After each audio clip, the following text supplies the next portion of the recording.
little record button, which we're gonna try and get working. And Annabel, I will hand over hosting to you. Fantastic. Oh, I've just had the little banner pop up. It's official. Right, good morning everyone. Thank you all so much for being here. It's relatively early here. I know it's a lot earlier in some other parts of the world. So thank you so much for joining us. My name is Annabel. I'm here with Juliette and with Kate, and we're going to talk to you all about historical poetry. So I thought to start off, we'd talk a little bit about ourselves, who we are, why we're talking about this, background to our work, and what historical poetry is to us, and then go on to talk about why it's important, how different is it to historical fiction as a genre, how unique is it to poetry, and hopefully get into some really good detail. So my name is Annabel Mahoney. I have been writing on and off for an amount of time, but really got into poetry until about 2 years ago. And it was something which I sort of held off about because I wasn't sure how good at poetry, quote unquote, good you had to be at poetry to write it. So I just didn't for a long, long time. And then when I did start, it was about things that I personally found interesting rather than stuff that had happened to me. And I wasn't quite sure if I was doing it right. So I kept a lot of it to myself. And a lot of it ended up being about either history or things in the past which I found of interest. And that all sort of grew from there into 2 collections which I've written. And one is about medieval queens, one is about the First World War. They're both very different. And from there, got in touch with these 2 wonderful women, Juliette and Kate, who have both written historical things as well. And we started thinking, all 3 of us are doing this. So are lots of other really good writers. And I think we should have a chat. So, Juliette, would you like to introduce yourself to our wonderful audience? Sure. Hi. Thank you so much for joining us. So I've been writing for most of my life, ever since I was a kid, writing stories, but I was really intimidated by poetry, and I didn't start writing poetry until like the end of 2017, seriously. I mean, I think I probably wrote a lot of angsty teenage poetry, that I would never want to share with anyone. And then most of my writing and most of my study was prose related, fiction and novels and things like that. So I was really a prose writer, but I stepped away from writing for almost a decade while I was dealing with some stuff in my life. And when you don't do something for a really long time, you kind of think, oh, maybe I lost it, because you haven't been using that muscle. So I actually started doing visual art, and I started painting, which was not something I had ever done, because words just felt very overwhelming to me. And when I came back into writing, I was writing some short stories, and people said to me, oh, your prose is really poetic. And I wrote a 55-word story, and someone referred to it as a poem, and I thought, could that be a poem? And so I sort of started digging into poetry then, and just uncovered this whole world, and found that similar to painting, it could be a much more lyrical way for me to express myself. As far as historical poetry goes, I have published 3 different books now, and a couple of them have historical poems in them, but they're not entirely historical collections.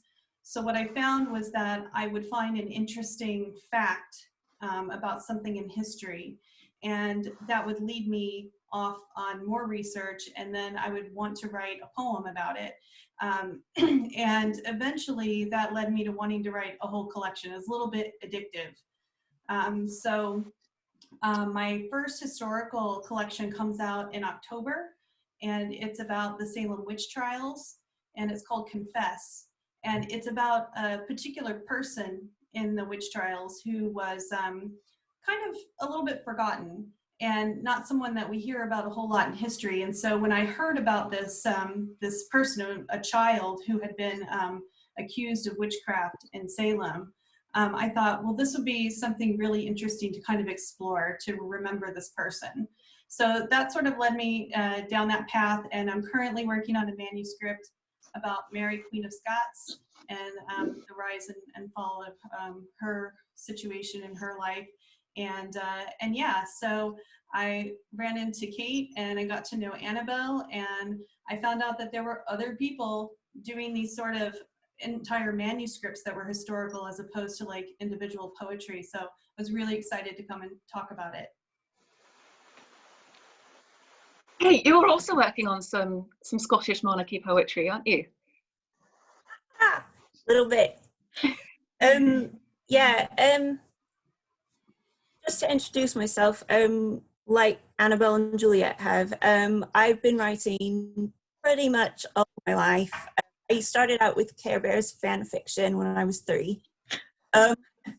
Crayons on wallpaper. My grandma used to make me these little books I could write in. And I always thought I'd grow up to write fiction, like prose fiction. And then when I was 12, I discovered The Highwayman, which explains a lot. It's why I'm here now talking about this. Probably it's a ghost story, it's a historical poem, it tells a story. So when I discovered that, I realized you could tell stories in poetry at 12. I didn't know that originally that's what poems were anyway. It was a way of telling stories. I just thought they were like fun, rhymey party tricks at that age. So yeah. So since then, I got into poetry, and I've still written fiction and things, but published. Several of those had historical poems in them, but they were more connected to the theme of the collection rather than as a series on their own. And then in 2016, I published a little chapbook of pirate poems, which has got me some looks, but it's a thing now. Other people have pirate books out now as well, and that's really cool. I like to see it. But I wanted to write about them in a really grown-up way, because everyone thinks pirates are for children, and they really aren't.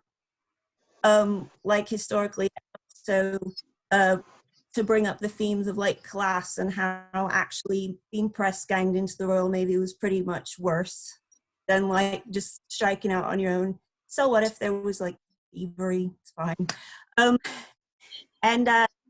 So I did that, and then most recently I've just finished the manuscript, which needs about 800 edits, and it's called Heart and Halfpenny, and it's about James VI of Scotland and First of England, but it's also got a modern fictional story running through it in poems, because I was really looking at how like historical echoes play out in our everyday lives. So whether the person was like or if they were sort of a regular person like us, there's always this sort of, not everyone subscribes to the same historical ideas, which we'll talk about a little later, but like the continuation of humanity and how everything is sort of connected. And yeah, I hated James VI and the First so much. So I started researching him about a year ago, and I don't really hate him now. I'd have a pint with him in the pub and have a row, little argument, little debate, but I don't hate him. I think he did what he did for his reasons, and I just think you get to know your historical figures when you're researching them. And yeah, I'm excited to talk about it all with Juliette and Annabel and everybody else, because I've read so much great historical poetry as well. So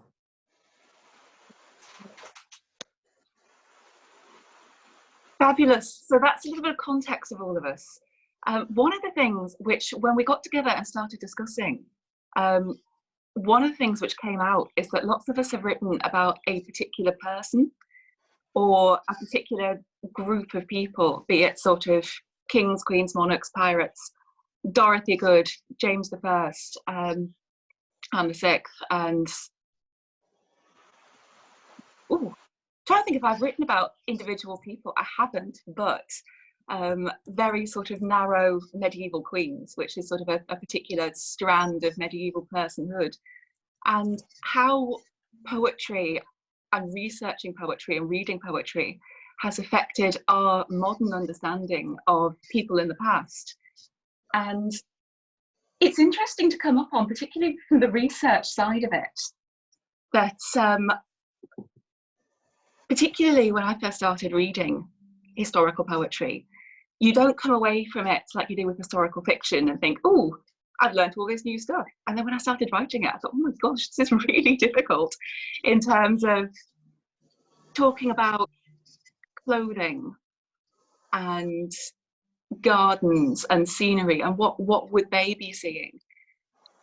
But then we started talking about how far into research should we get. And there were some really good points brought up in terms of, I think with poetry, it's so much more immediate.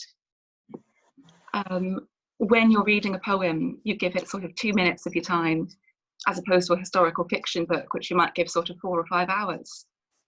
And how do we think that research into a person or a particular time has affected our understanding through writing poetry? Yeah, I know for me, like in prose, I feel like I have so much more room. I have a wider lane, you know, and I can sort of meander around, do a lot more narrative, do a lot more description. And when I'm writing a poem, it's usually a moment or a feeling or a single event in that person's life, maybe even broken down further than that.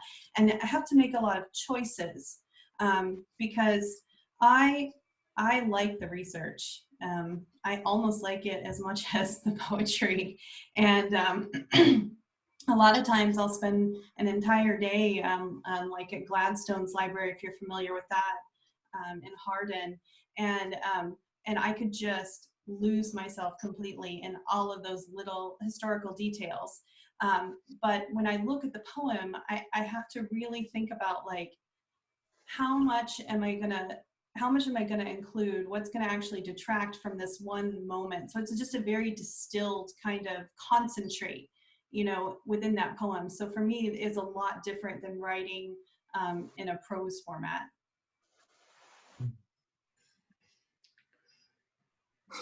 Yeah, I think as when you've got that particular moments,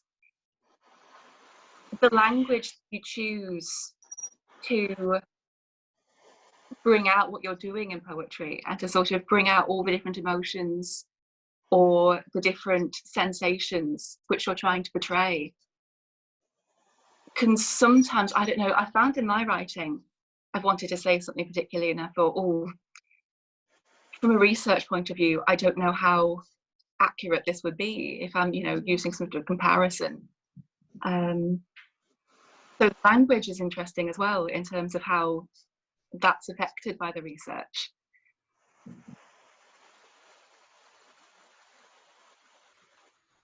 Yeah. I'm not sure, as a sort of prose writer as well, and a fiction writer, I don't know, Juliette, I know you do a lot of both, or have done a lot of both. And Kate, I think you have as well. How is the process? How different do we think it is? Well, I think it depends on the writer, for sure. For me, I think when I approach something like fiction, it's a lot more about planning and plotting. And with poetry, especially if I'm putting together a manuscript, I don't know how other people approach it, but I am literally like, as I research and as I find out information, it's inspiring poetry sort of organically from that.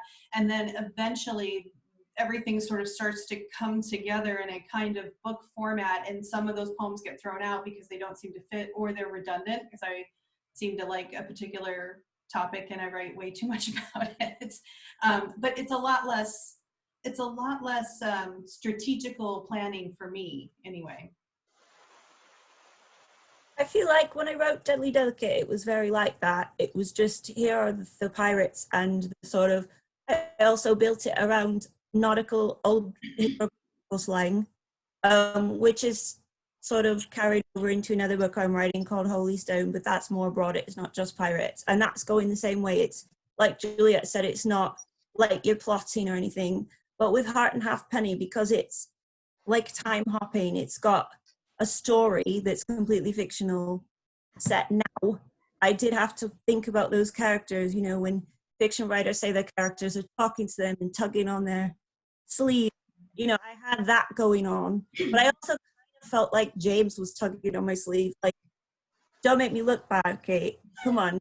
You don't like me, come on. So it was like, I did plot all of that out in a way, but with the historical ones, it did sort of like spring off the research as the way Juliette's described it as well. But I had to try to keep the stories straight so that they wove together properly. So I think if that just brings it back to like, historical poetry is also historical fiction. So sometimes that does come into it, but it depends on, like everyone else has said, it depends on the writer and it depends on the book, because I've done it both of those ways. Mm-hmm. We'll continue to work with it as projects come and go. So yeah, and it depends on why you're writing as well, I suppose, yeah. isn't it? Yeah, and I find, you know, one of the things I had done recently that was interesting was to read a book by Alison Weir, who writes a lot of historical nonfiction, but she also wrote a series about the wives of Henry VIII, and wrote one about Anna of Cleves. And when I first started reading that book, I had a hard time telling what was fiction and what was real, because it all seemed very plausible. And I had to remind myself that this was one of her fiction books. And I think in poetry, we kind of do some of the same things where we're making choices and we're making assumptions, and we're not entirely sure, or maybe it's based on a pervasive rumor that we read about in history, or all these arguments that historians have, because it seems like people don't really agree on a lot of the details, you know? And so I always kind of feel like, you know, it's a Nancy Drew or Agatha Christie, like I'm trying to find out, like, especially with Mary, like who done it, you know, like who was responsible for Lord Darnley, like what happened here, you know? And one of the great things about her book was at the end of it, she kind of said, okay, look, here's the stuff that I sort of made up a storyline and ran with, but there was some historical precedent for it, or a seed sown for it. But she did it in such a way, and she wove it together so well, that when you're reading it, you could feel like, oh yeah, these people had these actual conversations, and this really happened. And I think that's, I think it is, historical poetry can be like historical fiction in that way. Definitely. And in terms of, it really does affect our understanding of a person or a place in that way, doesn't it? It's making them sort of real or more real to you as a 21st century reader, by reading about them in a way which either you necessarily haven't before, or in a way which you have and obviously feel some sort of affinity to. Well, I think no matter what, when I'm writing the poem and when I'm reading the history, I'm viewing it through my personal lens, right? Mm-hmm. So I am the sum of like my experiences and my own history and my own cultural background and that sort of thing. So it's always, I don't really believe that there's ever like an objective way to say, like, you know, these are just the facts, you know? So I was really concerned at first about being accurate. You know, I didn't want to write something that was inaccurate and not be true to it. Or even more than that, because sometimes I refer to myself as a poet for the dead, because like with Dorothy Good, I want to give her story a voice, but I don't know specifically how she felt. She was 4 years old at the time that she was arrested in Salem. And we don't have letters from her or diaries from her, or things that we might have in other situations. So, you know, I have to put myself in her situation and think about the things that I've been through, and well, how would I feel if I had been coerced to confess that that my mother was practicing witchcraft, and how would I feel if because of that my mother was hanged? You know, what I don't really have a frame of reference for that, but how I would feel about that might be different than what Kate or Annabel or Charlie would feel. you know. So I think it's important to realize that we're always getting history through someone's lens. So it's always going to be affected, and poetry is no different. Yeah, the more I write and read, the more I think, God, historical accuracy is just a myth.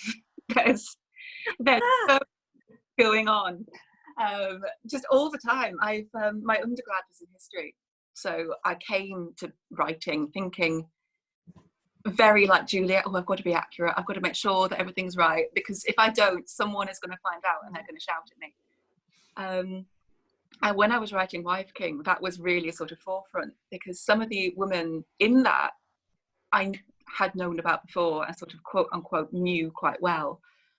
People like Empress Matilda, who's quite famous, Eleanor of Aquitaine, and then others like Berengaria of Navarre I'd never heard of. So I thought, I've got to try and balance out here some people of which I've got not a strong knowledge, but more of a knowledge than, you know, possibly a layperson, and then someone of which I just have no detail whatsoever.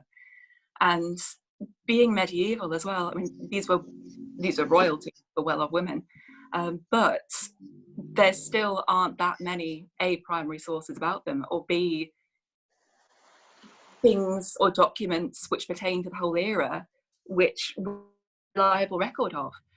Sometimes we don't know where they're born, we don't know how old they were when they died, we don't know where they were buried. So the more I wrote about it, the more I sort of thought, I'm going to take one aspect of their life. It could be the fact that they had a child, it could be the fact that they, as Empress Matilda were arrested and imprisoned for a time. It could be, again, like Juliette said, a rumour that has been passed down to us that we, as a 21st century audience, access what we want. The rumour being that, I guess, pertinent that it's reached us now. I'm right about that, because that is our, in a very broad sense, and my personal view of this woman. And that's, I think, there is a point where you have to let it go and just let it be fiction, or let it be your interpretation of someone, rather than trying to nail down all the little details, because at the end of the day, it's not something which is realistic. Certainly through, well, I was going to say certainly through poetry. I don't think that's true. I don't think any historical fiction will ever be 100%, it won't ever be 100% realistic, just because it can't be. But you have to, as a writer, think, I'm writing this for a reason. And so I'm going to make sure that my voice is on equal footing here with all the research and the work that I've done. Otherwise, you're just telling people stuff which they can find out on Wikipedia. Mm-hmm. Yeah, I think that's really important. It was like and I remember talking to Kate about this, I've said, I think I really want to write about Mary, Queen of Scots, and Mary Stuart. And I said, but like, so much has been written about her. What do I have to say that is different, you know? And what did I say, Juliette? I said, "Write you away, Juliette." So that's all we can do. And, you know, I don't know, it's funny. With Dorothy Good, kind of like what Annabel was talking about, there isn't a lot of source material for her specifically. We don't even have a death date for her. We have no idea what happened to her after the Salem witch trials died down and everything sort of went back to normal, or whatever it was. And with Mary Stuart, I have this sort of like overwhelming amount of source material. And I don't know, it's almost easier when you lack the source material to feel, I guess, justified in some of the things that you sort of add or assume, because with the all of the source material, I feel like it's very hard to pick out, I guess, sort of where I'm standing with it, you know, and how I want to approach it. I have the opportunity to be very accurate, but maybe that's not the most important thing.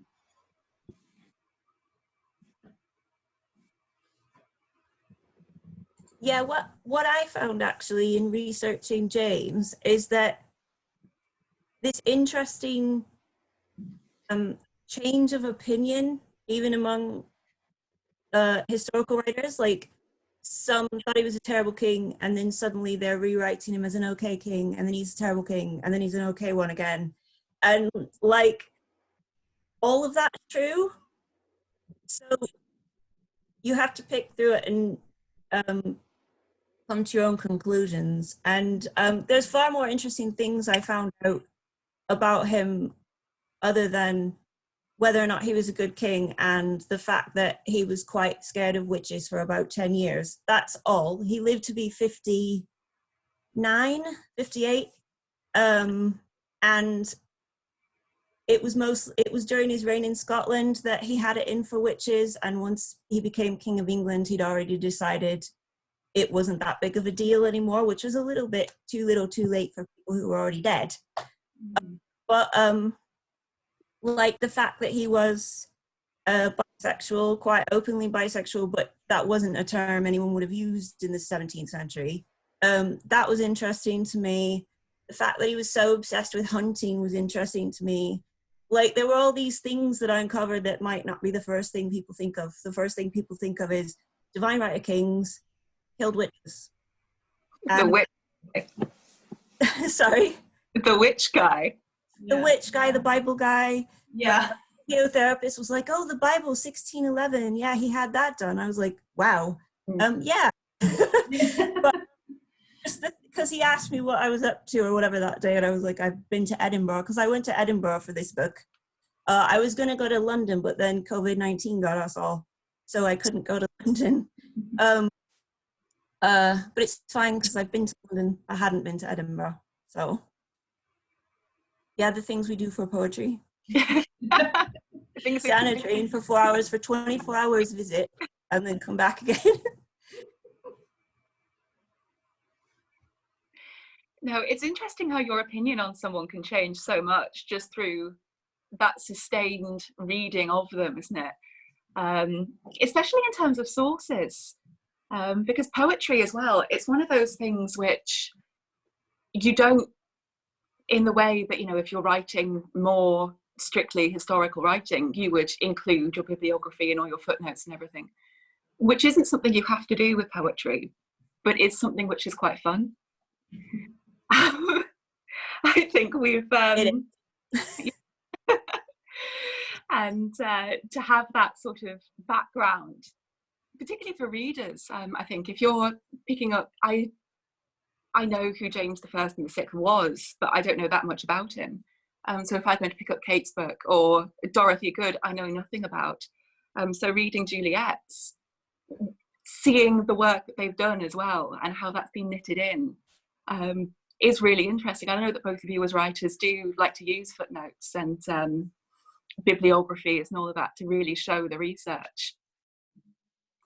Yeah, well, my favorite part about reading a history book, and I've been reading Fraser's Mary, Queen of Scots, and I like to read her anyway. Also, I'm reading a book of hers about Marie Antoinette, is when at the bottom of the page there's some little note or some little detail that is like, oh, this came from here. And I think it's a tricky thing to decide what things you're going to pick out and what things you aren't, because I have poems where the footnotes could be longer than the poems potentially, but you know, it's what is the one thing that I really want people to know here that they might not have known, or they might need to know to understand what I'm talking about in the poem, you know. And so I enjoy putting those footnotes on there. Yeah, I tend to put mine at the end of the book, unless it's really important and the poem's individually published. I might stick it on for the editor for that. But I put them at the end because, I don't know, it's just my personal preference. I kind of don't want people to get it until they've read it, like, and then look at it later.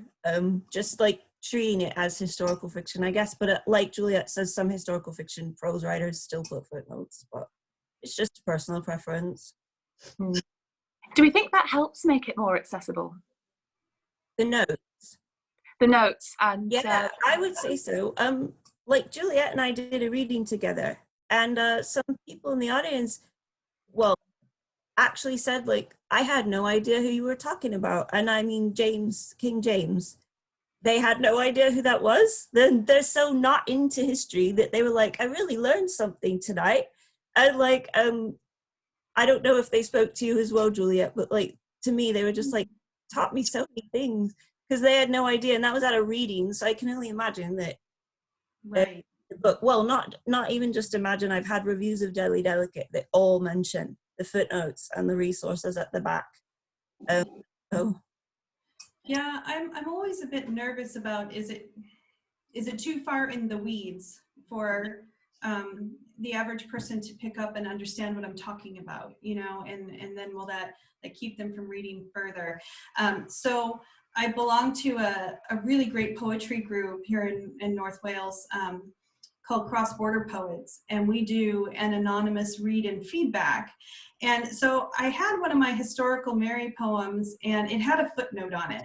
But I thought, you know what, I'm going to take the footnote off of it and just kind of see what happens.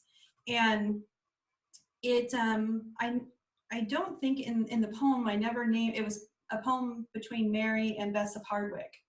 And it was discussing them embroidering together, but there was a lot of subtext within that. So I kept the footnote off and I sent it in. And then when we discussed it, I was really pleasantly surprised that people were able to pick up on certain things and sort of piece it together and say, oh, this is clearly a poem about Mary Stuart. Because I wasn't really sure if that was going to come across or not. And I got a lot of great feedback on it. But it made me sort of look at some of my footnotes within the manuscript to see, like, am I overtelling? You know, so maybe sometimes I can back off of those a little bit. But it's very hard to tell where.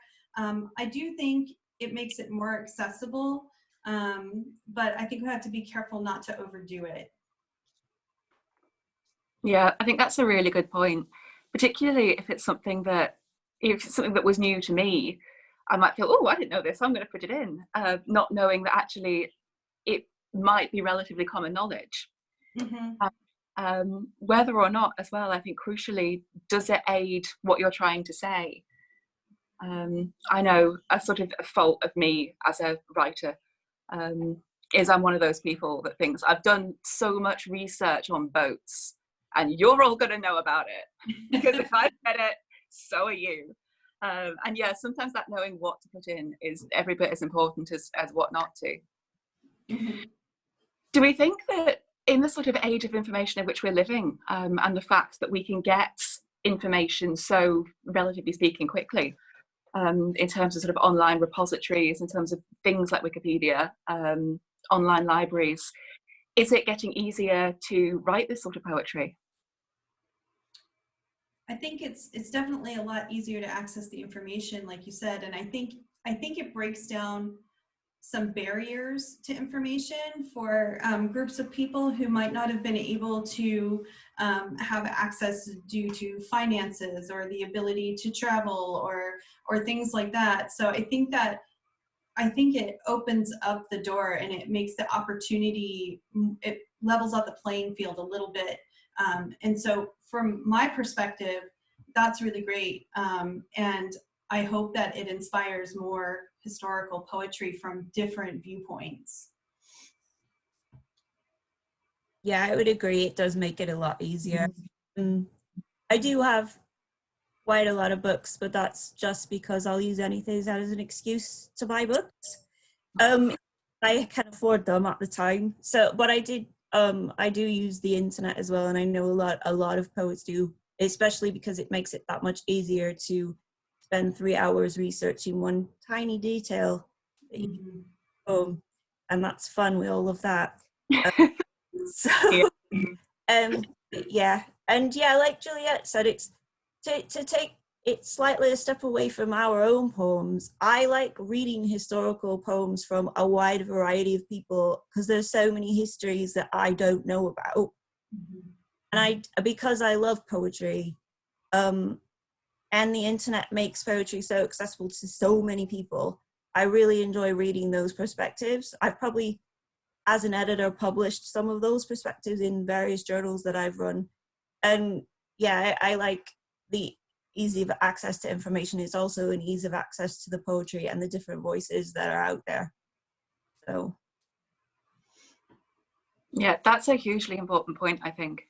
Particularly, one thing that I hadn't realised when I sort of started writing poetry again in earnest was how important things like Twitter are in terms of getting that access to online journals, of which I didn't particularly know about until I started looking, and I thought, oh my God, there's so many. And the sort of the work which is published there is A, so diverse, and B, particularly when you are publishing online and you don't have page numbers to be constrained by, there's so much there. And I think that really works to A, widen poetry as a genre and bring it to people who might not necessarily pick up a book of poems. I know that I certainly wouldn't have done sort of 2 or 3 years ago, but also to people who are getting into historical poetry who don't quite know what to expect. Mm-hmm. yeah. Do we think that with the information that we have and with the sort of way in which poetry can be published now, how historical poetry is used to contextualize either people or places or events within the 21st century? What does it sort of bring to the modern conversation or interpreting of these people?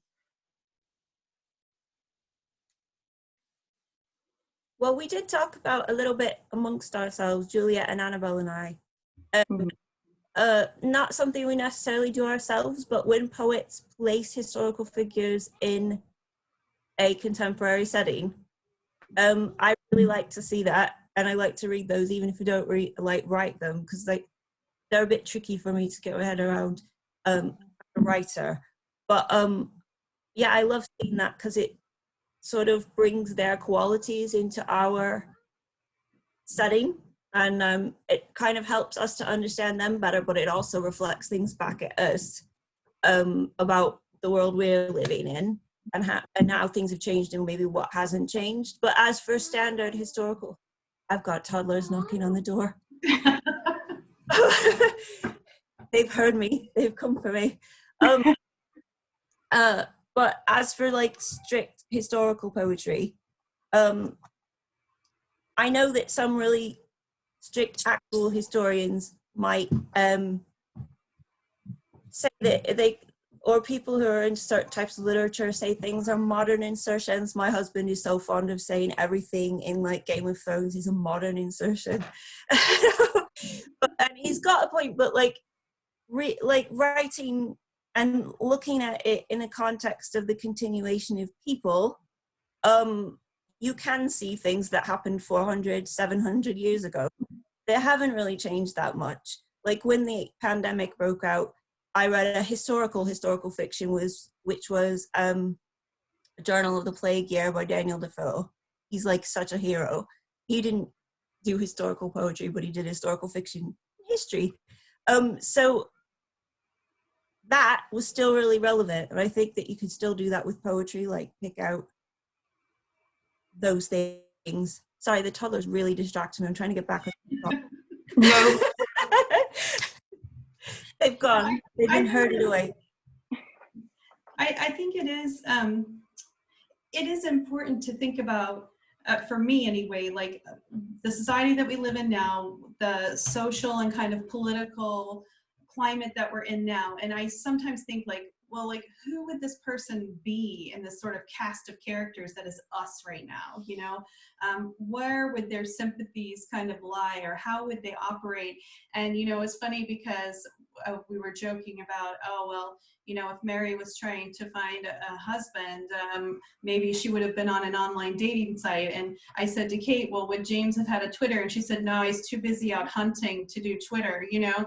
And so kind of thinking about these people, it's funny, but it kind of helps bring them a little bit closer to you, and hopefully it helps make them more approachable. And you know, part of what we said, we were using the quote, history doesn't repeat itself, but it does rhyme. And that's another quote that's been attributed to so many people, and nobody can agree on who said it first. So I completely left off the credit on that when we did the graphics. But, you know, we have echoes from the past. So a lot of times we say, well, we need to learn from history so that we don't repeat the same mistakes. But we end up repeating the same mistakes over and over again in a similar way because it doesn't look exactly like it did in the past. You know, it's a version of that. And so sometimes we don't recognize it because it's not a carbon copy of the past, but we still end up making some of the same mistakes. And so when you look back in history, there's a lot of things that can connect it or chime with what we're going through currently. And I think that's a really good reason to, you know, Kate said that nothing's really new. You know, when I was reading about the murder of Lord Darnley and them trying to figure out who did it, and then there were some letters that supposedly incriminated Mary, but nobody had actual copies of the letters, and maybe they looked like they were forged. And I thought to myself, you know, fake news has been around forever. This is not a new phenomenon. We have all of these conflicting viewpoints and accounts of things that have happened. The only difference is that now the information spreads so much faster and on so many different platforms than it ever did before. So I think sometimes we think that this is new human behavior, but it's really not. And it's important to recognize that. Absolutely. I think that really links to our idea of what we were talking about in reopening these discussions with people in the past and how we perceived how things were done. Particularly, I think, when you do get to concepts which are relatively alien to us, such as things like the Divine Right of Kings, mass hysterias like the witch trials, it's very easy to look back and go, oh, well, you know, be very judgy, write it off as something which was unique to either that time and place or that particular way of thinking, without recognizing that actually it's far deeper than a sort of historically based phenomenon. Yeah, I think that's definitely true. And I know, especially with the Salem witch trials, you can look at that from a lot of different perspectives. There's been a lot of things written about it, but there was definitely, even though when they cast the net for witches, so to speak, it got pretty wide. Like almost any behavior could land you in that camp. You know, you either had really successful crops or, you know, everything on your farm died. Either way, you were a witch, whatever it was, it didn't matter. But in the beginning, and they were more likely to come down on people that they considered, I guess, that othering, you know, so they didn't quite fit in, and maybe they didn't have a lot of money, and maybe they were kind of cranky because of that. So people thought that they were not very nice people, or whatever the situation was. And we still engage in those behaviors today. We don't have burnings of witches or hangings of witches, but we definitely still drag people that can be considered to be other. You know, there's this, there's not a lot of compassion for being open-minded. And so I think it's important to bring that up and say, because people will say, well, we've come so far from them, we would never do anything like that again. But we probably do things like that, just in a different way, you know? Yeah, absolutely. And I think one of the things which is easy to lose sight of as well is that these were real people. Exactly. Yeah, that's a really hugely important part of why I write historical poetry. It's like people who've read Deadly Delicate are like, I never thought of pirates as people before.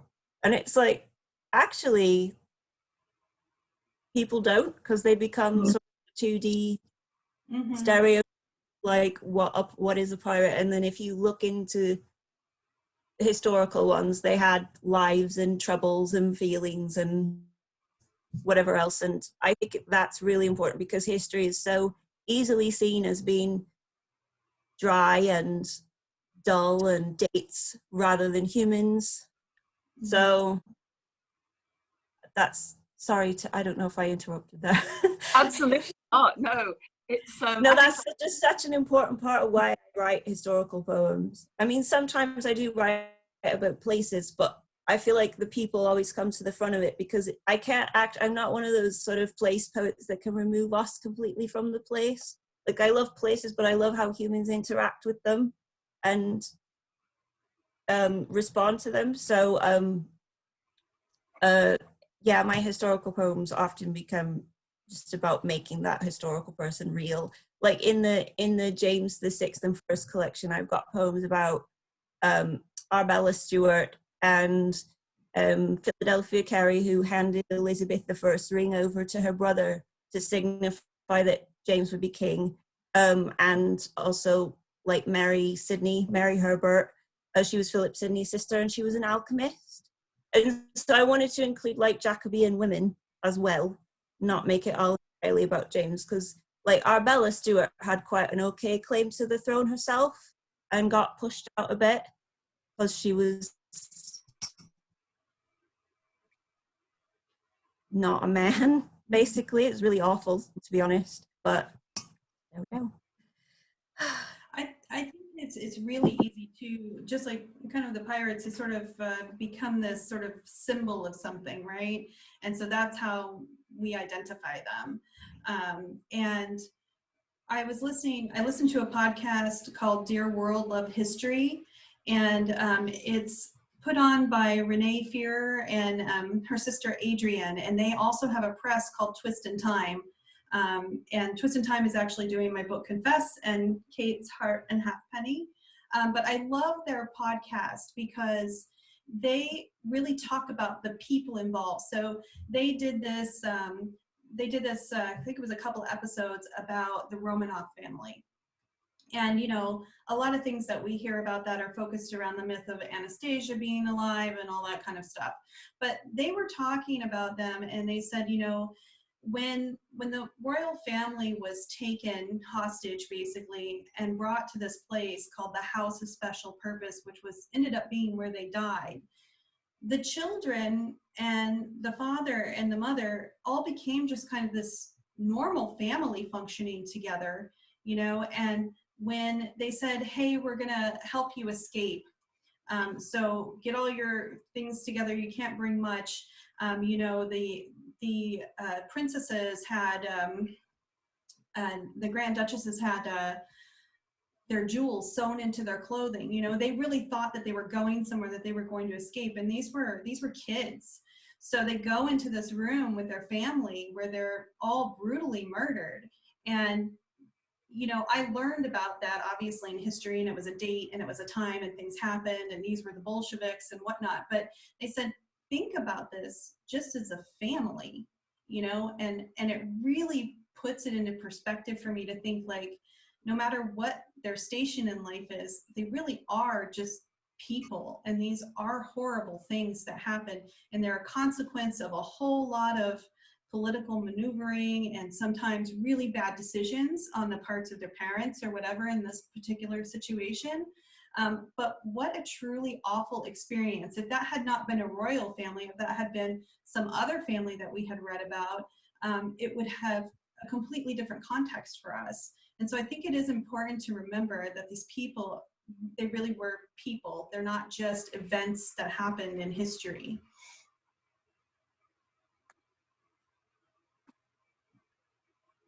Absolutely. And I think that, or hopefully, that writing about these people does help to make them more real in that way, and make them more of a person.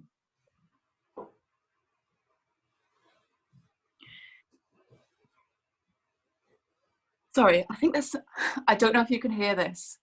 I'll contextualize it if I do. I think there's somebody outside strimming. I'm by a window. You can hear a whine. I'm very, very sorry. I can't hear it. It's 12 o'clock now, everybody. Thank you so much for listening to us.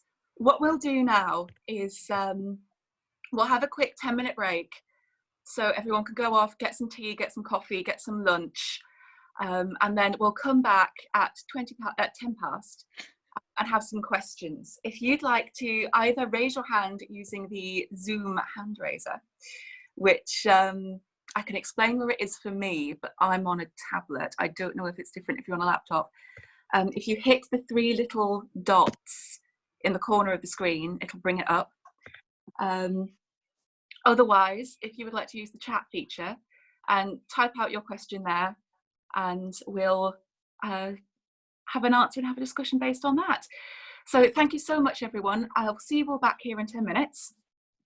And enjoy tea and coffee. If you cannot get back, absolutely no worries. Thank you so much for listening to us this morning, this afternoon, this very early morning, depending on where you are in the world. It's been a delight to have you. Just so no one is unnecessarily uncomfortable for the next 10 minutes, I am going to pause recording rather than let it run for the next 10 minutes or so. So if you are eating or drinking at your computer, or if you are standing up and down to wander off, don't worry about it too much. Hopefully none of that will make it onto YouTube. I will apologise sincerely, personally, if it does. But I am going to try and pause recording so we can all have a little break from that as well. So we'll see if this one crop up in the interim that's come up on the chat box. This is from Susanna Ronnie, who says, delighted to hear the thoughts of other writers. Would be interested to hear whether the panel thinks there are things that poetry can do that historical fiction can't. Which I think we have actually discussed, the 3 of us in the past, talking about whether historical fiction can occupy, as it does, such the sort of staying power that it has over historical poetry. One doesn't tend to think of historical poetry as often as one would think of historical fiction. Just before we get into that, a quick reminder for anybody that does have a question. You can either raise your hand on the Zoom feature, or if you'd feel more comfortable, or if you want the question preserved for posterity, so we can read back to it, the chat box is just up along the side. We hope to get to, we have got until 1 o'clock. We do hope to get to every question asked. So to start with, do we think, panel, that there are things that historical poetry can do that historical fiction can't?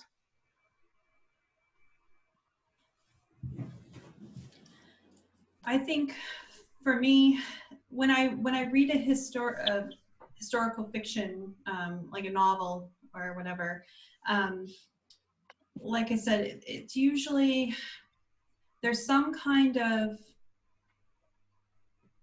the different way I have of connecting with it, where I'm very into the story and the narrative and the sort of world that the author is building, that is, I would say in some ways a little more lush, has a little more space in it. And with poetry, what I find is that I get sort of a pinpoint, like a laser focus into this one little aspect, or like it's almost like a peak, you know, like we'll pull back the curtain a little bit and then we let it go. And so I think for me as a reader, it leaves more room for me. It leaves more room for me to sort of sit with it and let it kind of percolate a little bit. And it's a different, reading poetry is just a different kind of reading experience anyway. And so I think if you apply that, and then the fact that there's this historical context within it, I think that is one of the things that historical poetry can do for history.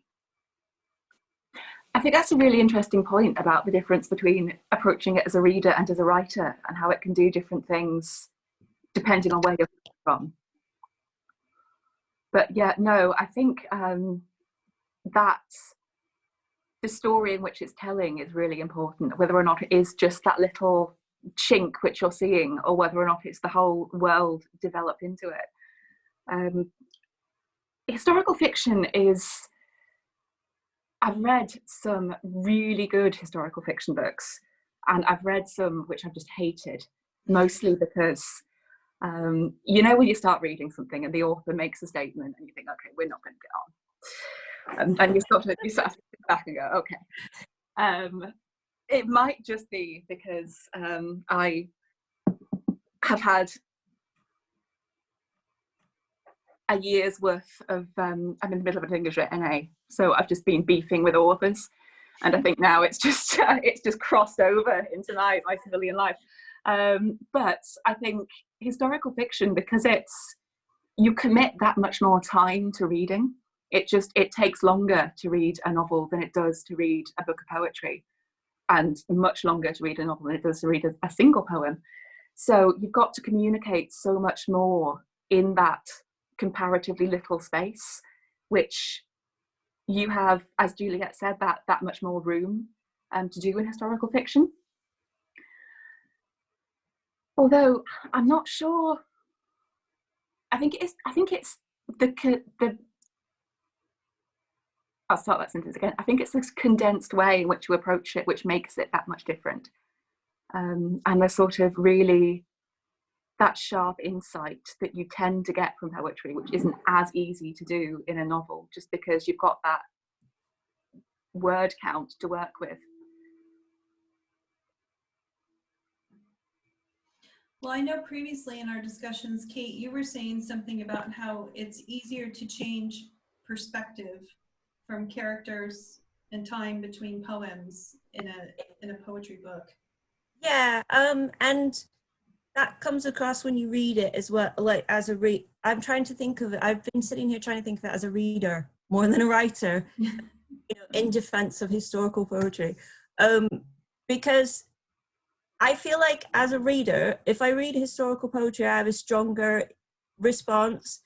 If I read a historical fiction novel, it's a sustained response. And I like, what's the most recent one I read is probably Blackberry and Wild Rose. I don't know if anyone's ever heard of that one, but I knew nothing about Spitalfield's Huguenot weavers. And I feel like I learned like something about that in the course of the story she was telling. And I did feel the emotions of the characters, but it was over, like Annabel says, that longer word count. Whereas if I read a little page-long historical poem, I get an immediate response to the moment.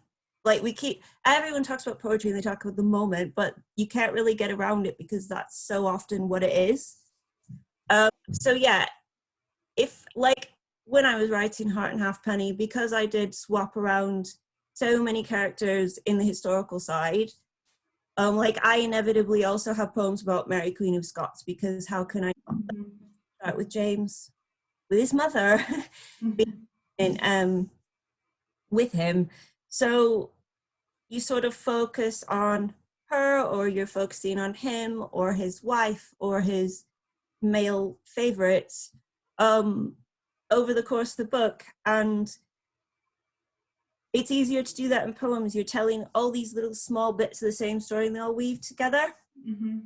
Do that in prose, but it's a different effect on the reader and it's a different method as a writer. Yeah, I see it as more of like a patchwork, like the poems are all these individual pieces and then we stitch them sort of together to make this one sort of cohesive piece, but each piece could also stand on its own as well. Yeah, that's true. You can't do that with a novel at all, do you? No. Put it together. No, that is something that I hadn't thought of. Because as well, often so many poems are published individually before they either make it into a manuscript or before the manuscript is published. Yeah, so they have got to have that instant communication more so than the chapter of a novel would, or you know, even a sort of two-page long reflection that would have the same word count, but which just belongs to that different genre. Well, yeah, because if you think about it, like if I ask you to read chapter 5 of my novel that I'm working on, I'm probably going to have to give you a bunch of backstory or information to put it into context to make it make sense. And with a poem, that is completely different.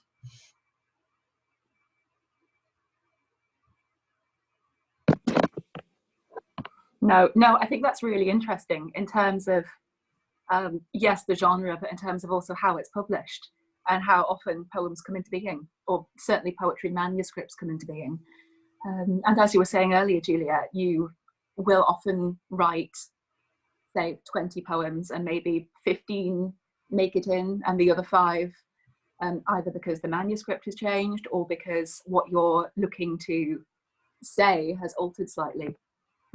You have those which just don't make it in, which I think is different than if you're writing a novel and you're making edits and taking out paragraphs, because they're not self-sufficient in themselves. So no, really good question. Thank you so much for that, Susanna. I hope we've answered it well. We've got a question from Lorena. I hope I'm saying your name right. You did have your hand up earlier, but the hand thing has disappeared for me. The question which we have in the chat box is, does travel play a role in your poetry's creation? And what areas of the world interest us? Is that, first of all, Lorena, is that the question which you were going to ask with your hand up? It was. I was going to say the same exact thing. I was just going to also add about how history is always an interpretation, whether it's in prose or in poetry. Yeah. So you're still being a historian as long as you're sticking to the facts as well as you can find them. And everyone is going to always embellish or add.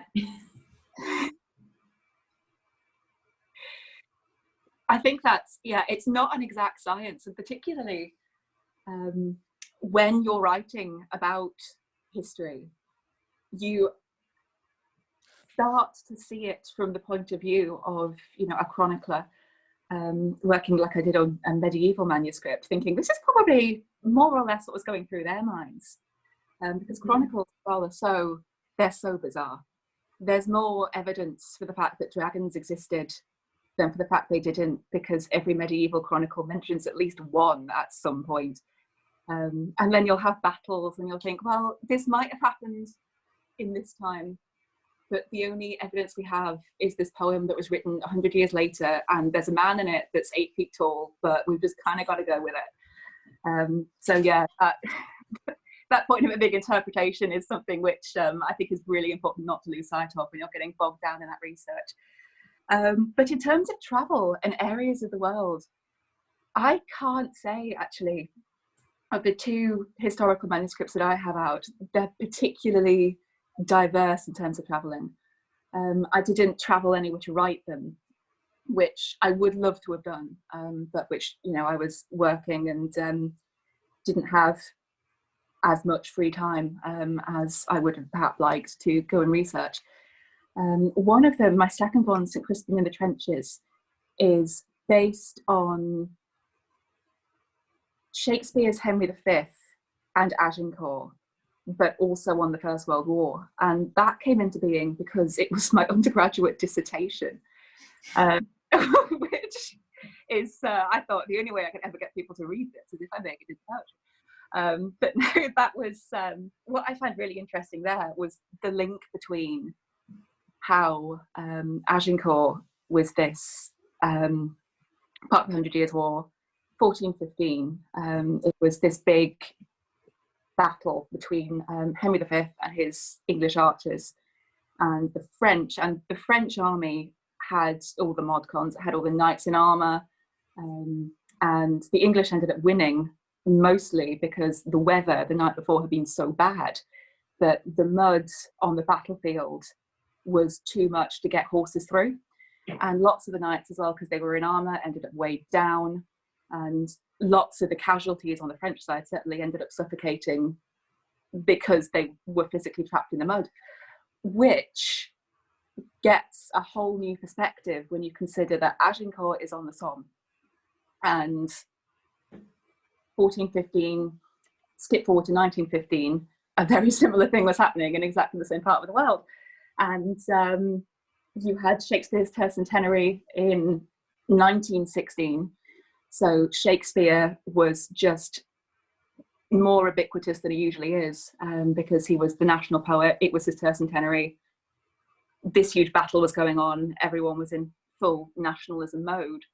And I found that interplay between the time and the place very interesting. But I can't say it was related particularly to travel. It was an area which interested me of the world, but because of the events which had happened there, I don't think of myself personally as a place poet.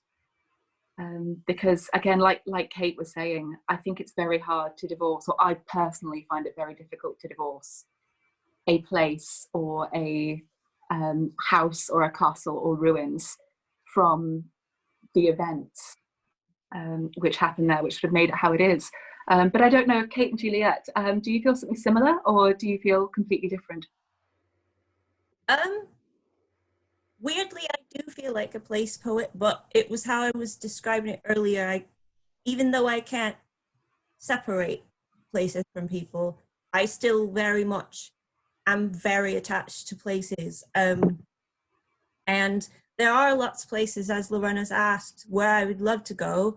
Obviously, I've written all these poems about pirates. I have not been to Jamaica. I have not been to the Bahamas. I would love to, even though hot countries make me a little nervous because the sun and I do not get along. I'd love to go to those places just because they do have pirate museums and it is where they all went. But there are other places in the world that are connected to pirates as well, because Blackbeard was from Bristol. And in Deadly Delicate, in the acknowledgements, I actually thank the North Wales coast. Being there and thinking about sort of sea lore and history of seafaring and so on did lead me to writing pirate poems. And obviously I did go to Edinburgh, and I knew that going to Edinburgh was going to have a positive impact on the historical poems I was writing about James.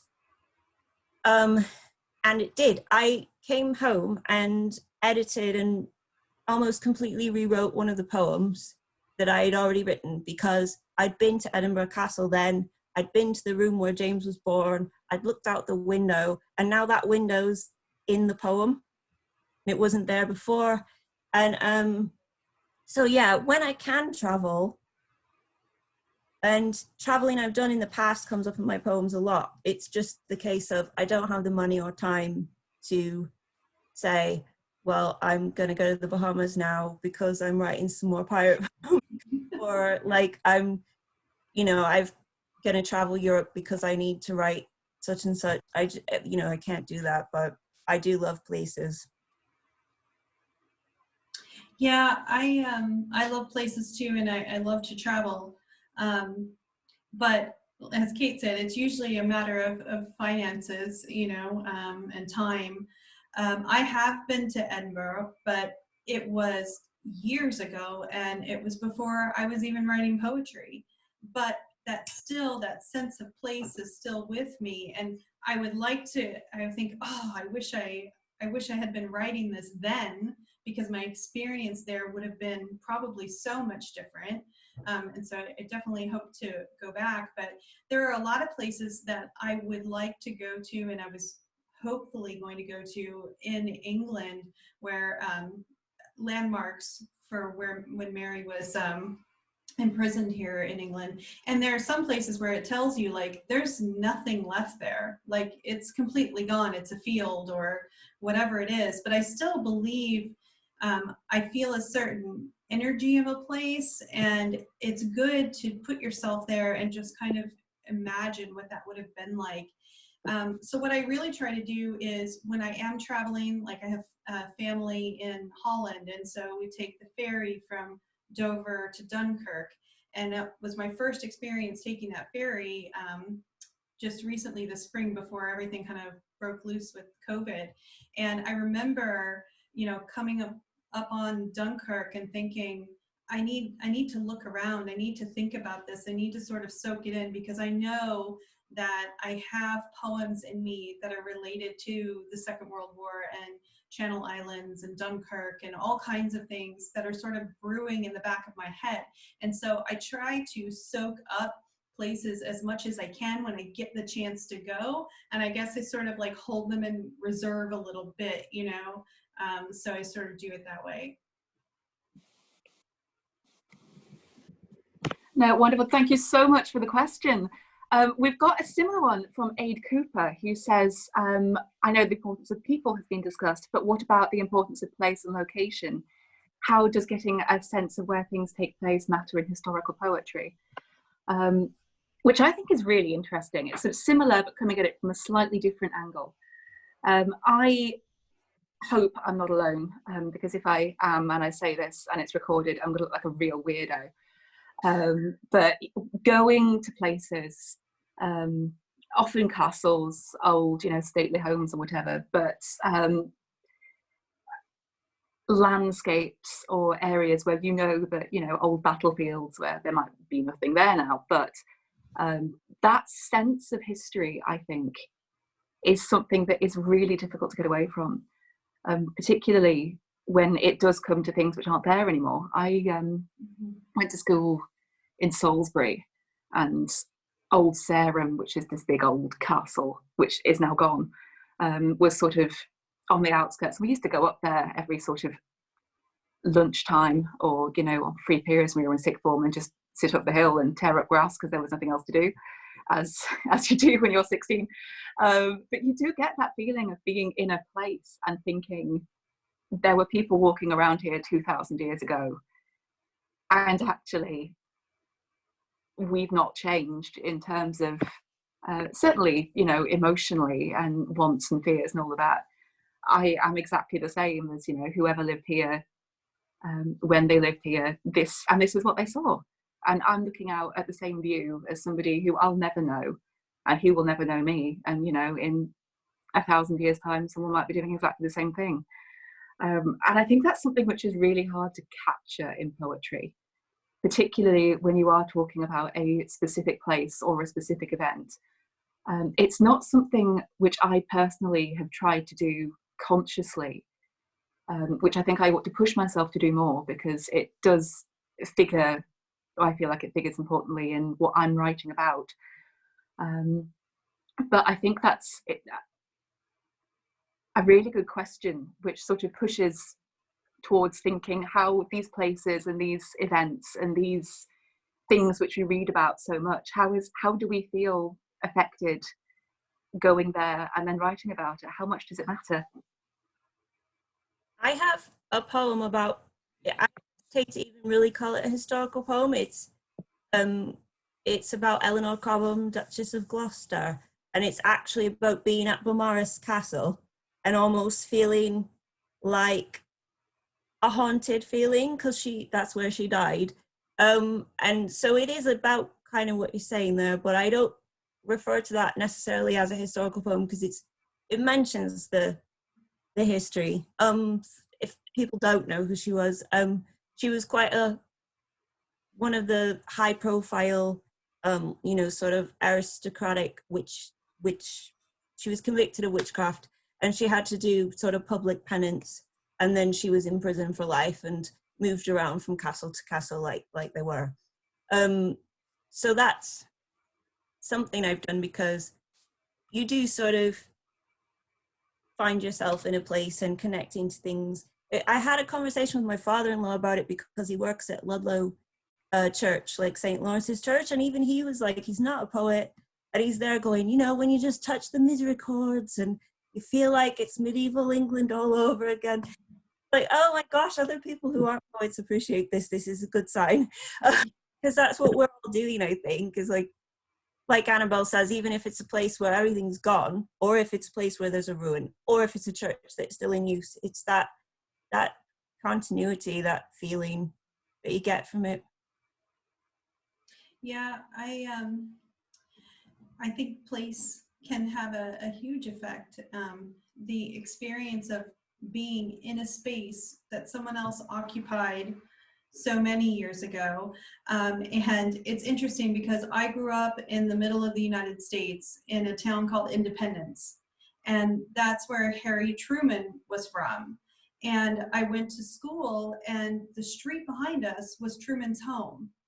Now, I never went to Truman's home. It was there. It was kind of Truman's town. We all knew that, you know, but it was literally almost in my backyard, and I never went. And then I brought my fiance to meet family, and he said, well, what can we see? And I said, well, hey, you know, we can go in the Truman home. I've never been there. And when we go in there, near the back door, Harry Truman was really known for his walks, his constitutionals around independence. And he would always, if he had a problem or anything, he would just walk it out. And he always wore this sort of long coat and a hat, and he had a cane with him, a walking cane. And so when you go in that house, right by the back door, there's sort of pegs, and his coat is hanging there, his hat is hanging there, and his cane is hanging there, as if he's going to just walk in and pick them up and walk out the back door. And the story is that when he died, his wife was still living in the house, and she left that hat and coat and cane there and never moved it. And so for me, even though I knew all of these things about Harry Truman and I knew all about the history, being in that moment just brought him and brought that history that much closer to feel like it could happen at any moment. It gave it a real sense of immediacy. And then also to think about his wife and what those emotions must have been like, and that kind of devotion and missing him that would lead her to leave those sort of things there, and something that I could connect with and understand. And being in that place definitely gave me a different perspective, and it was really powerful. No, fantastic. I think that's something which is often not at the forefront that we think of when we're writing. But yeah, place does have such a huge impact. And a really fantastic question. Thank you so much. Charlie Barnes has asked, do we feel if there are some historical figures who were simply too far removed from or to understand, I think I've really messed up reading that, I'm so sorry, Charlie, simply too far removed from to understand or appreciate their intentions in contemporary retellings, i.e. historical figures who were notoriously evil or immoral, for instance? For me, I think when I'm looking for someone or something to write about, I wonder how much bringing them sort of into the 21st century or writing about them will do. What will sort of exploring them in this way, sorry everyone, doorbell's just wrong, what will be the benefit of this? And often it's writing about people who have either been marginalised or maligned, who I feel we can get some connection with as modern readers, to sort of think this is, you know, somebody who lived 1,500 years ago, but who, in the case of many of the medieval queens, were also mothers, and were hugely powerful in themselves, which a lot of the time we think about, oh, women in the Middle Ages, you know, had no rights, etc. It's broadly true, but someone like Empress Matilda was a monarch in her own right. And when the anarchy, the civil war was fought, which is after her father died, made Matilda queen, and her cousin Stephen, who was already in England at the time, basically took the crown for himself, and there was this hugely devastating civil war fought. Lots of the people falling in behind Stephen weren't falling in because Matilda was a woman and they didn't want a queen. They were falling in behind him because of factionalism, or, you know, they owed his family fealty, which is why I felt compelled to tell those stories. And coming from somebody who is either notoriously immoral or has done things which we would classify as evil in the past, I would think how much good can be done through trying to recontextualize this. I don't know, Kate and Juliette, how do you feel about this? It's a tricky question. Thank you for asking it. Yeah, I think it is tricky, and it's interesting, like immediately when I saw the question, like a historical figure that pops up into mind is like Hitler, you know? Do I really want, I feel I do feel responsible for the things that I choose to write about and that I put out into the world. And do I want to recontextualize him? And to Annabelle's point, where is the benefit in that? And I also think, I kind of feel like these sort of, evil historical figures, however we want to call that, I feel like they're huge in history, and I sort of feel like there's so many marginalized and forgotten people. And someone like Hitler, for me, you've had your day in the sun, and now it's time for us to talk about other people, and so I guess it depends on what your goal is and what your intention is as a writer, but I feel very responsible. And I think there are many, many other stories that I can tell. And so I think about, like, how can my work be additive in a positive way, or in a way that makes people think? And I certainly don't want to put any more of that out there. So I'm very careful about that. Yeah, I agree. I think it would depend on who this historical figure is, and if it's going to, if they're notoriously bad, like a pirate, but you look at it in context, and maybe they were, but that wasn't the whole story. But again, I wrote those poems, and I'm still writing those poems because it's more complex. So people either think pirates are like fluffy fun, or they think, oh, they're just bad and they're like, high women of the sea, which is true. But like, I've got a poem about Jeanne de Clisson, who she sort of became a pirate. She was a medieval French pirate, and sort of just casually beheaded lots of nobility if they crossed a path in the English Channel, as revenge for her husband's death. It was all very politically complicated. I can't get anyone to publish this poem. I think there's maybe too much decapitation in it, maybe for 20-1 on a Saturday afternoon as well. But it's like, I wanted to look at her as a strong female, outlaw for a reason, like, because her husband was like executed in front of her children and everything else. It's like, there was a context to that. But like Juliette says, do we want to recontextualize Hitler? No. Like, and plenty of others. I don't want to sympathize with like Matthew Hopkins, the Witchfinder General. I'm sure he had his reasons, but no. Like, there's plenty of historical figures we don't need to try and get on. James was pushing it, but I did it. It's interesting that you say that about Matthew Hopkins, because he features in my Confess manuscript, and it's more about like how what he did had this sort of ripple effect throughout history and even into Salem, even though he was here in England. And so I still talk about these people, but I suppose I'm not sympathetic or trying to explain them or give them excuses or anything like that. No. Like, I do have a poem that Charlie published at Dear Reader that addresses James, and it mentions East Anglia, which is where Matthew Hopkins was, because Demonology, which James wrote, influenced all these later witch hunters.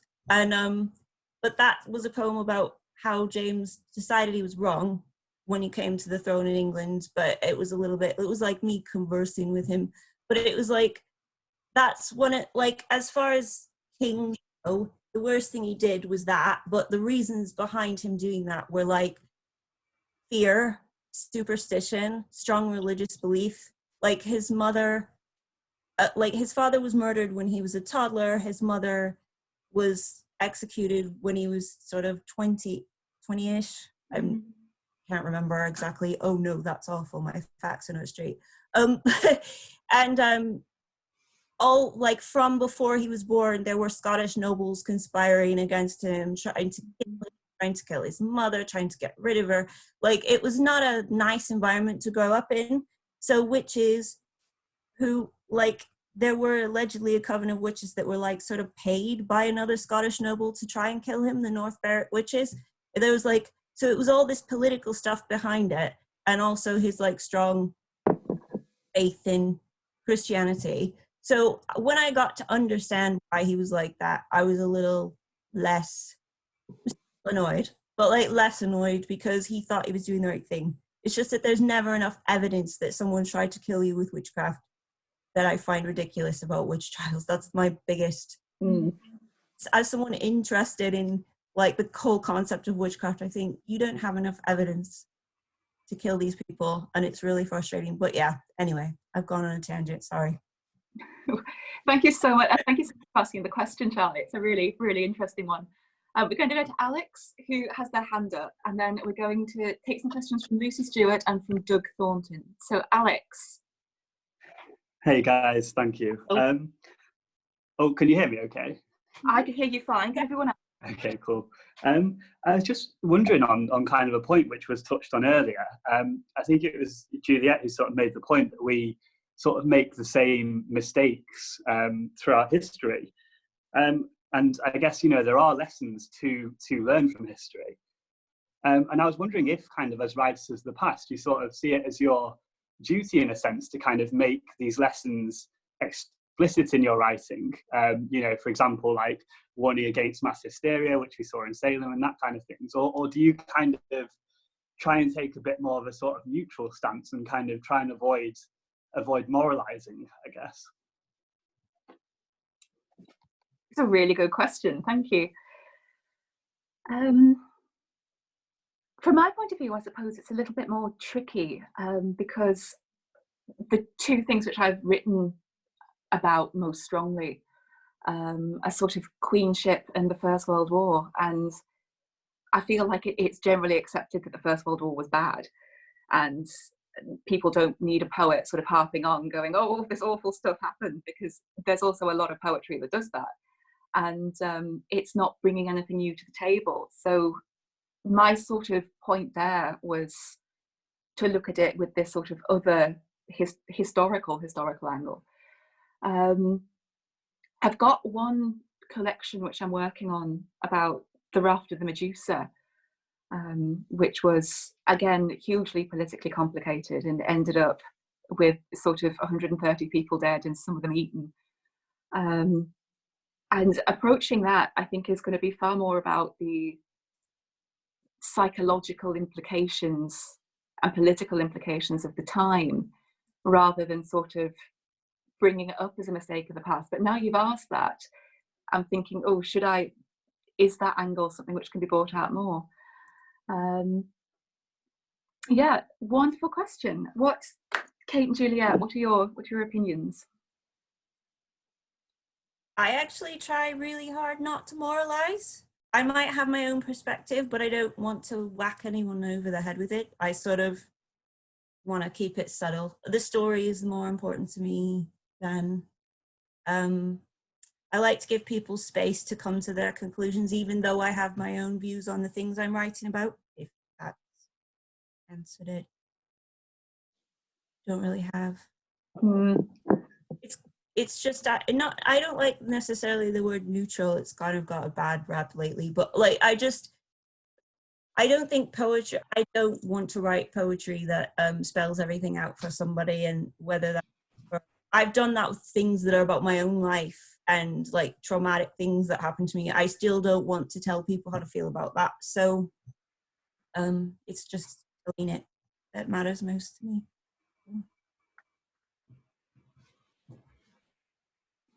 Yeah, I think the subjectivity is quite important there as well, and that we can, you know, say this is something which has happened in the past, or this is something which has uncanny echoes to what's happening at the moment. And if people want my opinion on that, then, you know, I will happily share it with them. But in writing something historical, there's so many other things at work, I think, particularly, you know, it does hugely link to who you're writing about and why you're writing about it. It could just be to, you know, elevate this voice which has been lost, or bring a new perspective on somebody who is quite dominant in the sort of historical frame. I feel like people are going to have the opinions which they have about my work, and people who pick up either of the works are either going to have some sort of an interest in what it's about, or they're going to know nothing at all. And if they don't know anything, then a book of poetry might be a good place to start, but it's not going to inform them enough to have them generate a rock solid opinion on what's gone on. And if they do already have some sort of familiarity, they will have their own points of view, which what I'm writing about may challenge, or it may sort of bring a new point of view to the table. But I don't feel like somebody should finish reading something that I've written and think, oh, fantastic, I'm going to think Annabel's way on this now, which would be wonderful, but also isn't realistic and isn't certainly the point of either of the collections that I've written.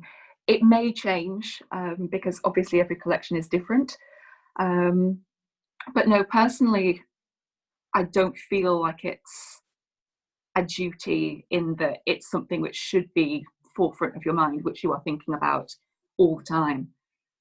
Often when it does come to people and places and historical things, which people can make up their own mind about, and often in cases they're reading something that you've written about it already probably have. But no, fantastic question. Thank you so much for asking it. Juliette, you popped out there. I don't know if you have anything to add. Yeah, so we were discussing about duty of poetry of the historical. I would say that not my entire like manuscript or whatever is not geared towards a particular explicit agenda, but certainly I have my own feelings and viewpoints that I want to share with people, and I think that that does come out in the writing or in the perspective that I choose to write it from sometimes. But I also, like when we were talking about Matthew Hopkins and the Witchfinder General and demonology, and Matthew Hopkins wrote all of these things about how to catch a witch and what things to look for, and that had a ripple effect, and people used it in a little bit of later time to persecute witches in Salem. And I think I wrote a poem about this, and it's about how the words that we use, the platforms that we use to share our opinions are so important because they will pass on to other people. And in my poem, Witchfinder General, I talk about, and Wynn had made a comment that he typed in the chat window, which was really great, about the Salem witch trials, and saying, you can connect it to what happened in Nazi Germany. You can connect it to McCarthyism, to persecution of Muslims, of all of these different things.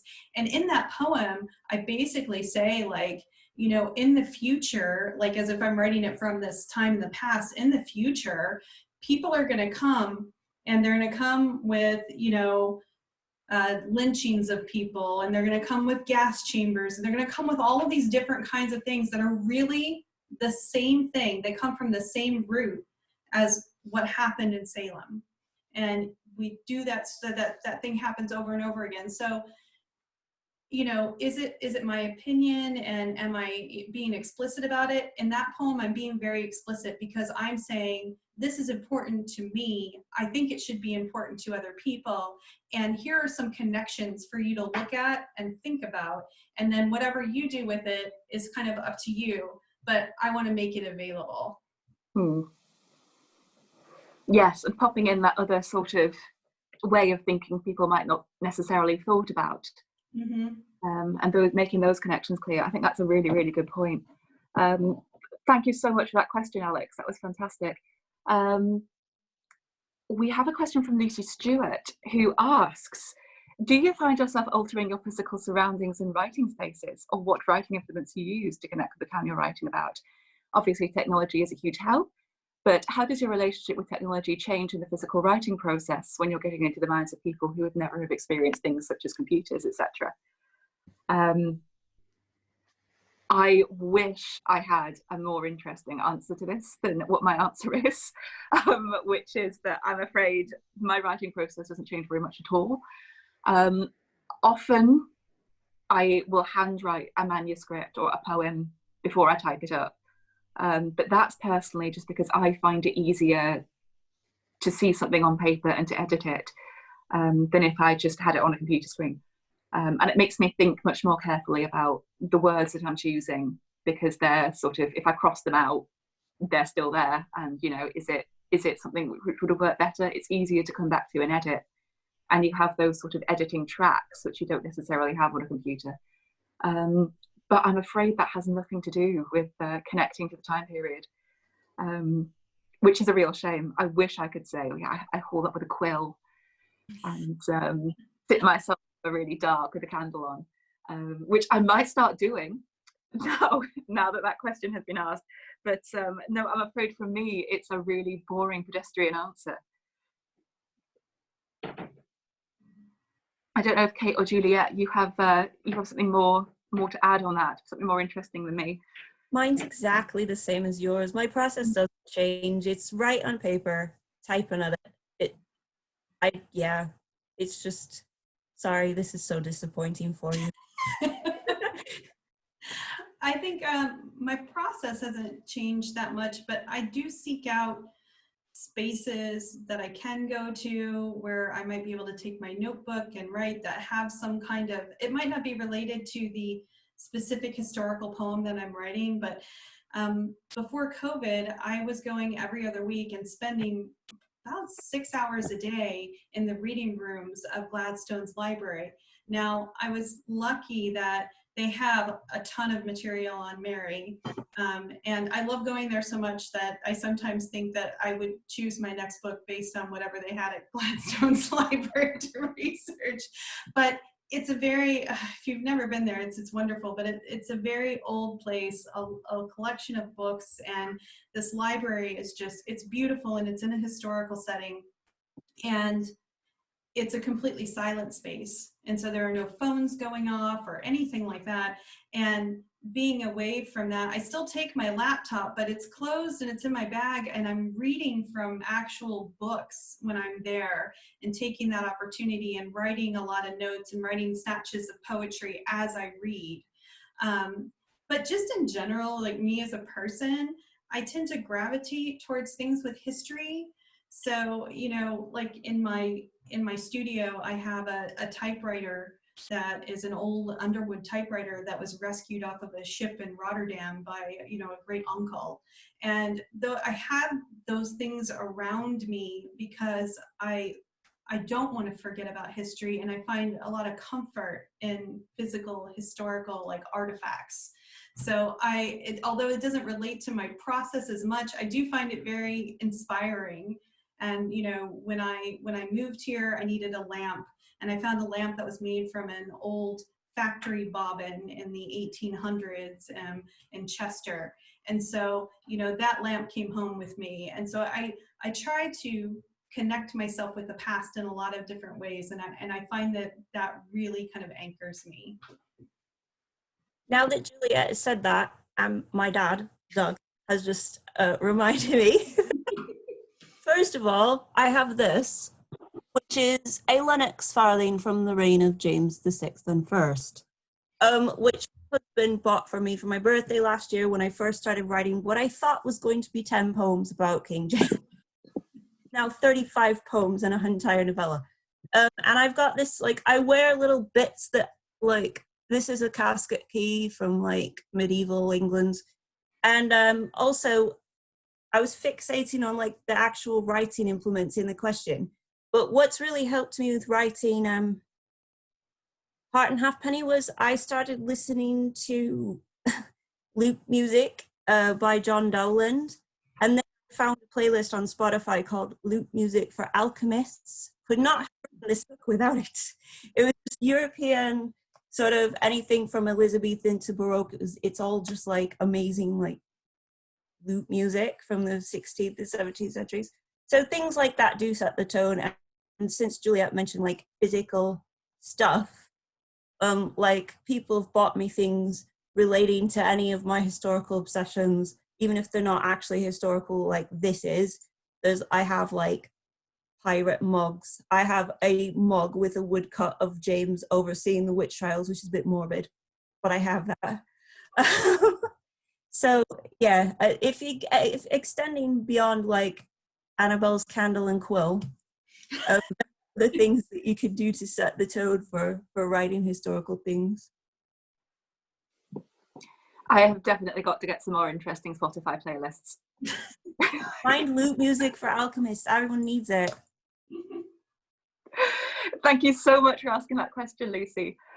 We've got one more before we all head off and everyone gets on with their day, from Doug, who says, thank you so much for a start to a sunny Saturday. Thank you for being here. I'm curious as to the practical nature Juliette alluded to about the addictive nature of research. How do you plan your research? How do you organise and capture those inspirational moments? Do you use any tools? Does Kate have a photo of that window and that view? In fact, I do. Does it help? I'm just sending a photo of the window. Everyone talk amongst themselves.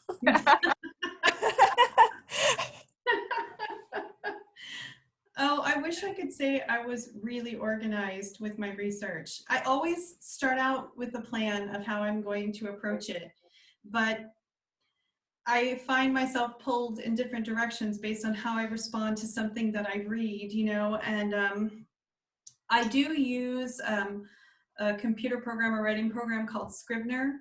That keeps me organized with my, basically any book that I touch or that I start to read, or if I see it mentioned in another bibliography, I keep like a track of that. I keep a sort of running bibliography. As far as keeping it organized, as I go through books and I'm writing notes in because I'm usually using physical books. And so I sort of have sections of my notebook where I'll write down a quote from a book, or I'll write down a poem idea based on, and I'll write like the page number that I found the information on, because a lot of times if I stopped to write a poem every time that I was like inspired by research, I would never get through anything. So sometimes I have to leave it there on the page, and then I'll kind of say, okay, I'm going to read a couple chapters of this book, and then I'm going to go back and mine my poetry notes, you know, and write some things, and at least get the first drafts on the page. I don't fuss about with them too much. I just want to get it out because I know I'm going to come back to it, and I know I'm going to rework it again.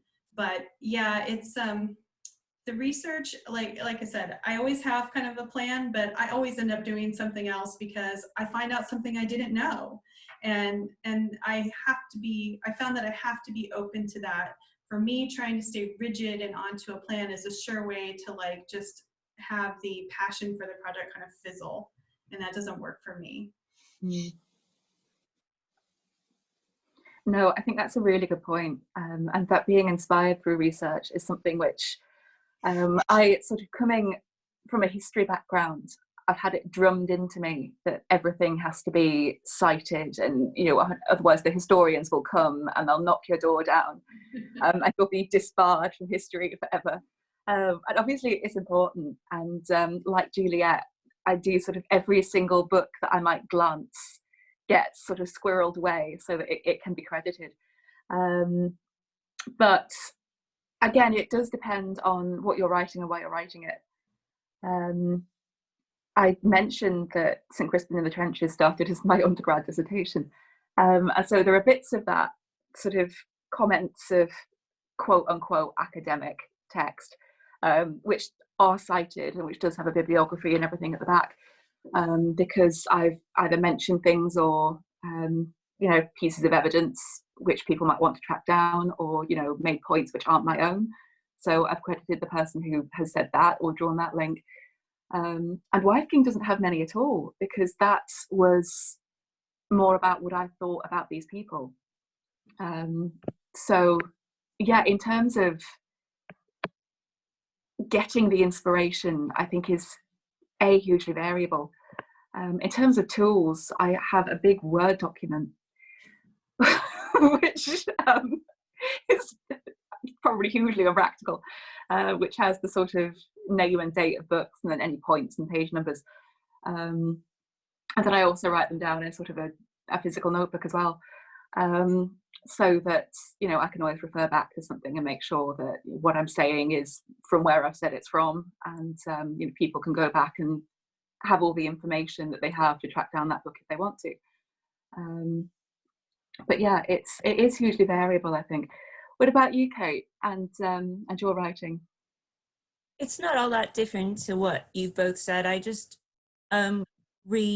start reading. Well, it depends actually, because like you've said about your two collections being a really different way of researching and citing things. Like with the pirate poems, it'll be different, I feel, for Holystone, because I've expanded on it a bit more to include lots of sea things and not just pirates. But with Deadly Delicate, I felt like most of those pirates have sort of like seeped their way into legend and folklore already. So rather than having a massive list of references, it's all stuff that floats around that people have heard of anyway. So I just made notes at the back saying, you know, you can look these people up and you'll find things about them anywhere.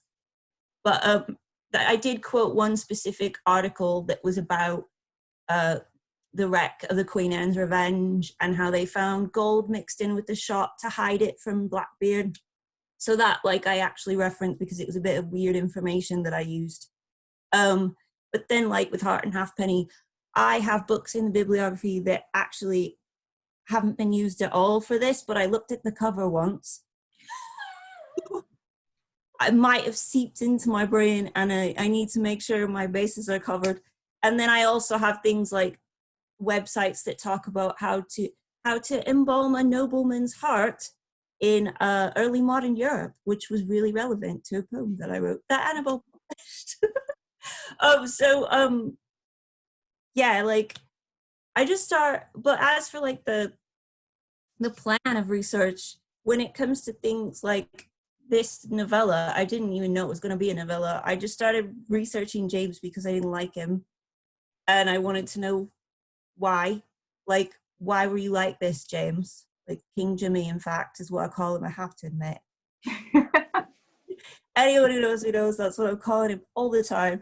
But yeah, like I just went into this naughty view and then discovered all this stuff and felt a bit sorry for him. And started branching off the research, and then the project got a lot bigger than it was supposed to be. So sometimes there's a plan, or a plan develops. I don't know. And I make notes, and I make notes of page numbers in books, but I wouldn't expect anyone else to be able to find that. I have to go looking back for it. Like, oh, where's the thing I wrote down? I'm not very organized, really. Matters later. So. Yeah. I'm the same. I know I read something somewhere, and then had to sort of Control F in my Word document to find where it was, and the book and the page number and everything. Yeah, at least it's there. I have that back in so many different places, just in case if anything happens to that document. We have gone slightly over. We've got one more question, and then we will say thank you and goodbye to everybody. This one's from Ken. Who says that to create a historic... Hello, Ken. Thank you so much for asking. I've just discovered that... can you hear me? Yeah. I can hear you fine. Yeah. Oh, I'm not familiar with the chat system, so I put the question up, but I didn't realise I had to do the return on it to get it inserted in. So it's been lying there for ages. And in many ways, you've covered a lot of the question I was raising, which is the whole issue of the environment that you create or can create to write a piece of historical poetry.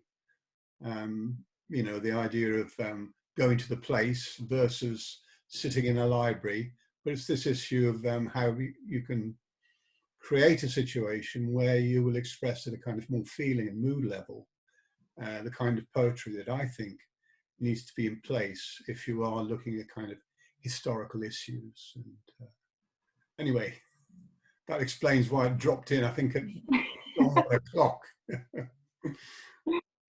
No problem. No, as I think it is something which is important, and it is something which I would certainly like to try and make more of a conscious effort to do, to sort of simulate these environments, just to sort of see what it brings out, and how it can affect what it is that is being written about.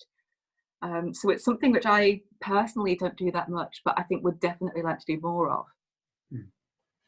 Yeah, I think it's something I would take any opportunity to do, wherever I have it, you know. It adds another dimension, you know, to things.